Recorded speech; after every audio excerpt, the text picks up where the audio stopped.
Assalamualaikum warahmatullahi wabarakatuh. Perkenalkan kami dari kelompok 2, kelas Data Mining B, dengan nama saya Ahmad Dua Rizky, dengan NIM 2024 10 10 2047. Lalu teman saya Wintri Maulana dengan NIM 2024 10 10 2028. Lalu teman saya Dimas Prasetyo dengan NIM 2024 10 10 2083. Kami mengangkat tema berupa penerapan metode Learning Vector Quantization atau metode LVQ pada seleksi calon mahasiswa penerima beasiswa studi kasus mahasiswa Universitas Jember. Pada bab pertama, bab pendahuluan dapat dibacakan oleh teman saya yang bernama Dimas Prasetyo. Yang bab pendahuluan judul yaitu penerapan metode learning vector quantization pada seleksi calon mahasiswa penerima beasiswa studi kasus mahasiswa Universitas Jember. Kemudian ada latar belakang yaitu pembuatan klasifikasi pada seleksi calon mahasiswa penerima beasiswa diharapkan dapat membantu universitas dalam menyusun strategi distribusi kuota beasiswa yang akan diberikan secara tepat. Variabel yang kami gunakan adalah IPK, semester kuliah, jumlah anggota keluarga, dan skala dampak pandemi. Kemudian rumusan masalah, yaitu cara memprediksi calon penerima beasiswa mahasiswa Universitas Jember menggunakan metode Learning Vector Quantization. Untuk tujuan masalah, untuk mengetahui cara memprediksi calon penerima beasiswa mahasiswa Universitas Jember menggunakan metode Learning Vector Quantization.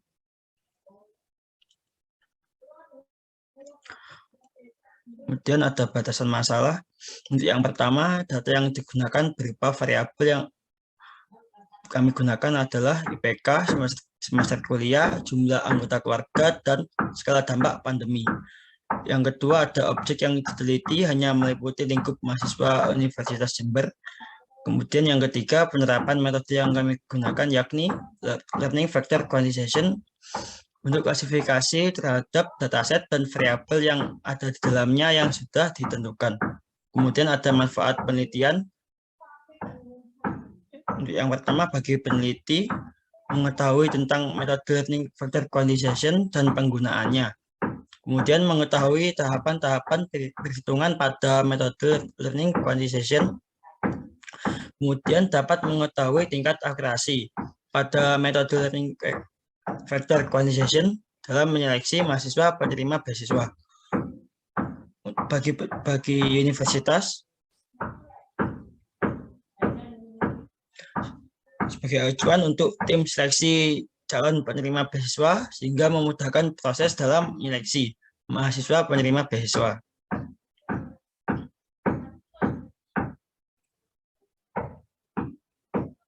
Untuk bab 2, tinjauan pustaka. Untuk yang pertama, penelitian terdahulu. Penelitian yang dilakukan oleh Setiawati dan Mariani tahun 2021 yang berjudul penerapan JST dengan metode Learning Vector Quantization untuk klasifikasi penyakit ISPA. Untuk mendiagnosa penyakit ISPA secara optimal dibutuhkan data yang berhasil dikumpulkan berasal dari Puskesmas Wedung 2 sebanyak 200 data dengan menggunakan pengujian dan pengklasifikasi LVQ. Dari beberapa pengujian menunjukkan bahwa learning rate-nya 0,02 dengan error goal 0,01, iterasi maksimum 20. Dengan perbandingan data latih dan data uji sebesar 80/20 menghasilkan nilai diagnosis terbaik dengan rata-rata akurasi 96,5%. Dan akurasi tertinggi sebesar 100%, dapat disimpulkan bahwa aplikasi yang digunakan mampu untuk mendiagnosa penyakit ISPA secara optimal.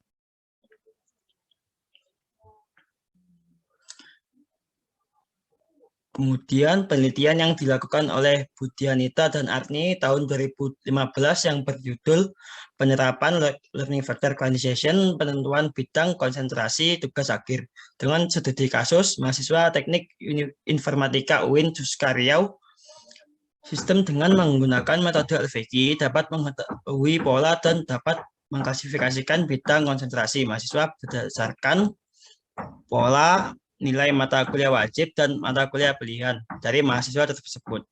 Nilai parameter yang digunakan dalam penelitian ini meliputi nilai learning rate sebesar 0,9 dengan minimal learning rate 0,01 dan nilai pengurangan learning rate adalah 0,1 dari pengujian tersebut dapat tingkat presentasi akurasi hingga 80%.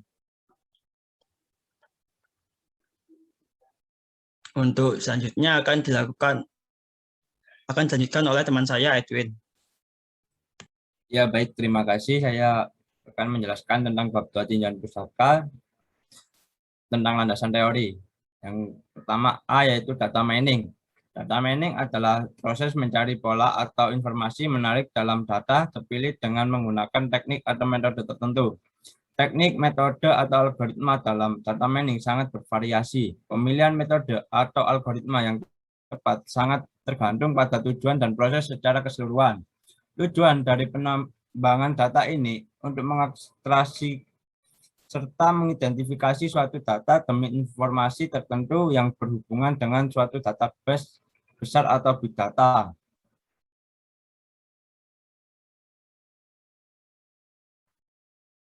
Untuk selanjutnya yaitu jaringan saraf tiruan. Jaringan saraf tiruan merupakan suatu sistem yang dapat memproses informasi menyerupai jaringan saraf pada manusia. Pada intinya, jaringan saraf tiruan merupakan pembaruan model matematis dari pemahaman manusia yang didasarkan atau asumsi sebagai berikut. Pertama, pemrosesan informasi terjadi pada elemen sederhana yang disebut neuron. Nah, yang kedua, isyarat mengalir di antara sel saraf atau neuron melalui suatu hubungan penghubung. Yang ketiga, suatu saluran penghubung memiliki bobot yang bersesuaian. Dan yang keempat, setiap sel saraf akan merupakan fungsi aktivasi terhadap isyarat hasil penjumlahan berbobot yang masuk kepadanya untuk menentukan isyarat keluarannya.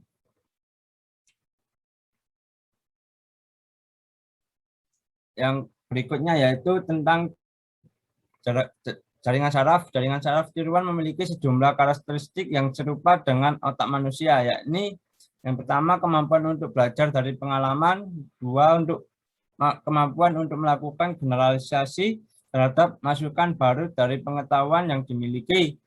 Yang ketiga, kemampuan mengabstrakkan karakteristik penting dari masukan yang mengandung data yang tidak penting.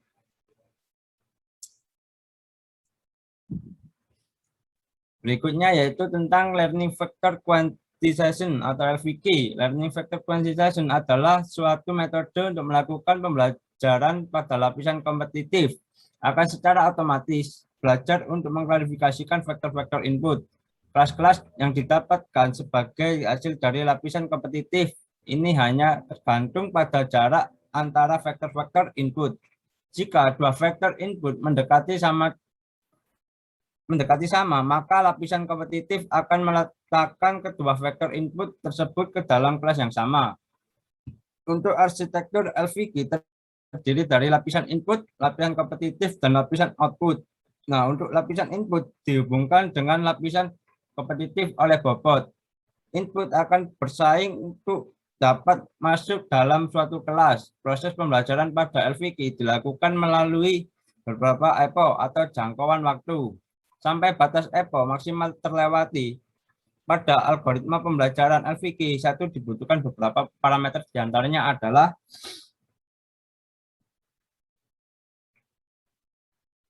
satu, X vektor pelatihan X1, bla bla bla X I, bla bla bla XN kurung tutup.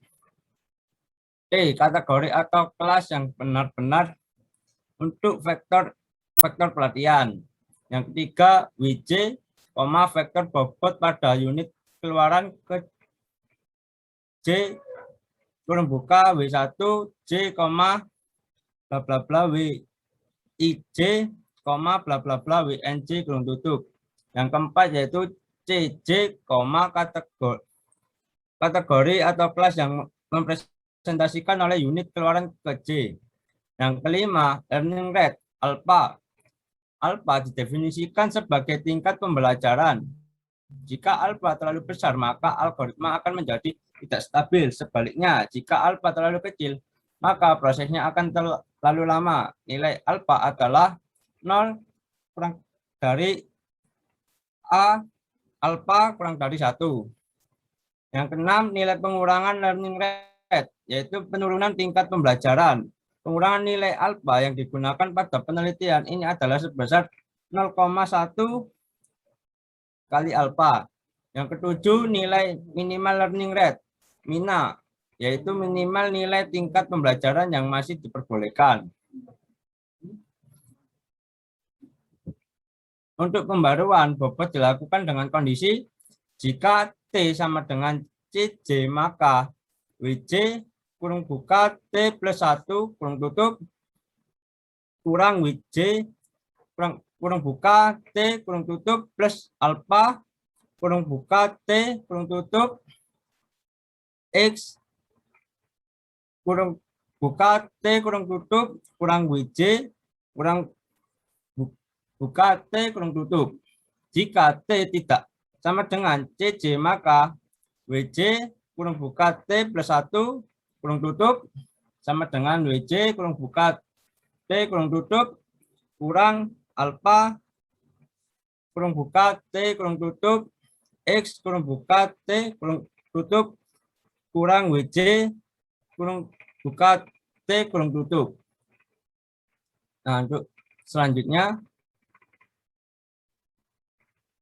tentang bab 3 akan dijelaskan oleh teman saya Ahmad Zuhair. Baik, dalam bab 3 tentang metodologi penelitian, yang pertama yakni jenis penelitian. Jenis penelitian yang digunakan yakni metode korelasional, yakni metode yang melihat apakah ada hubungan antara satu atau lebih variabel, di mana variabel yang dilihat tidak di bawah kendali dari peneliti itu sendiri. Tujuan dari metode ini adalah mengkaji keterkaitan variasi suatu faktor dengan variasi faktor lain berdasarkan koefisien korelasi. Terus yang kedua, yakni objek penelitian. Objek penelitiannya yakni berupa mahasiswa Universitas Jember. Lalu tempat dan waktu penelitian. Penelitian ini dilaksanakan di Universitas Jember pada minggu pertama bulan November tahun 2021.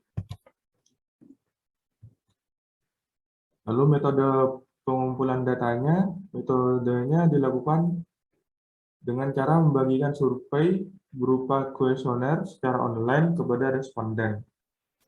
Tahap penelitiannya yakni dari penentuan judul penelitian, pengumpulan data, identifikasi masalah, analisis masalah, perumusan masalah, implementasi data mining, analisis hasil, dan terakhir kesimpulan. Nah, di sini terdapat hasil implementasi. Di sini kami menggunakan 4 atribut, yakni jumlah anggota keluarga, skala dampak pandemi, IPK, dan semester. Jumlah anggota keluarga di sini menjelaskan berapa banyak anggota keluarga yang responden miliki, sehingga digunakan sebagai bahan pertimbangan untuk seleksi. Skala dampak pandemi ini menunjukkan ekonomi keluarga responden, yang juga menjadi bahan pertimbangan dalam seleksi. Sedangkan IPK adalah menunjukkan berapa jumlah IPK dari responden, yang juga akan digunakan sebagai seleksi. Semester menunjukkan sudah berapa semester yang ditempuh oleh responden.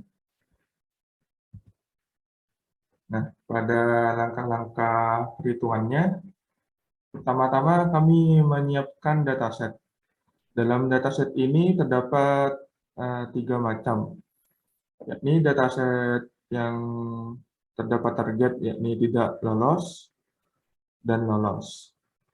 Dataset ini digunakan sebagai bobot dan training. Sedangkan yang belum mengikuti seleksi akan digunakan sebagai testing. Sedangkan yang terakhir akan digunakan sebagai sampel akurasi perhitungan. Lalu kita melakukan normalisasi pada tiap masing-masing data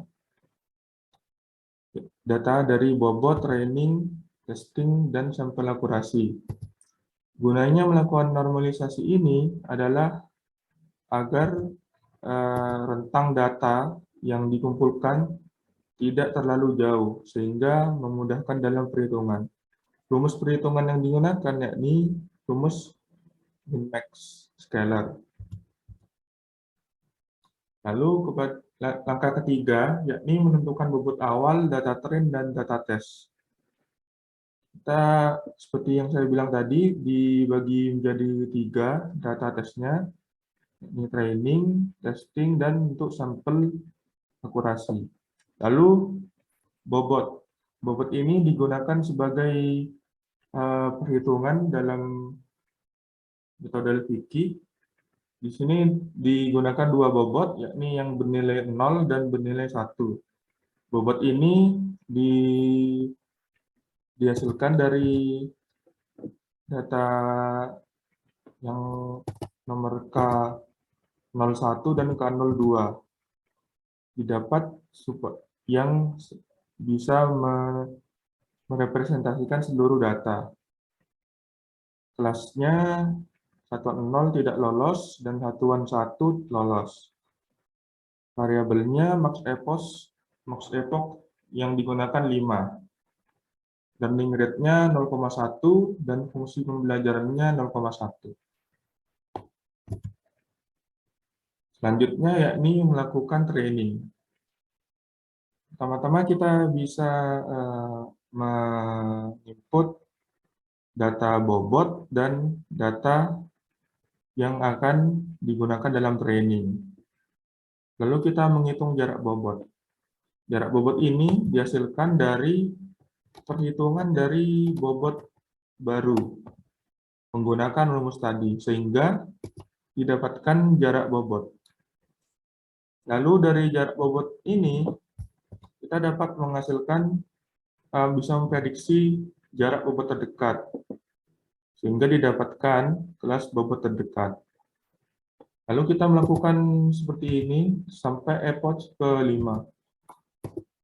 Nah, dari 5 epoch tersebut, kita melakukan testing terhadap data testing, di mana K13 sampai K23 ini.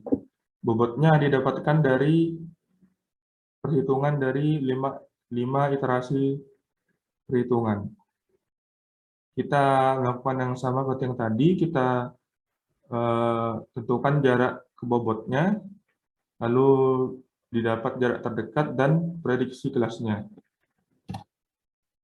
Nah, karena ini prediksi kelasnya 1 dan satu semua, maka terlihat tidak begitu rasional, sehingga kami mengecek akurasinya, apakah tepat atau tidak. Maka kita mengecek akurasi dengan sampel yang tadi disiapkan, yakni K24 sampai K30. Caranya sama seperti tadi, hanya saja kita sudah mendapatkan targetnya yang kelas sebenarnya tadi, sehingga kita bisa mencocokkan hasil prediksinya dengan kelas sebenarnya dari dataset yang pertama tadi. Di sini dapat disimpulkan ada 4 kelas yang cocok dan 3 kelas yang tidak cocok, sehingga nilai akurasi yang didapatkan hanya sebesar 57,14%. Ketidakvalidan dalam data tes. Dan sekian yang bisa kami sampaikan. Apabila ada kesalahan, kami mohon maaf yang sebesar-besarnya.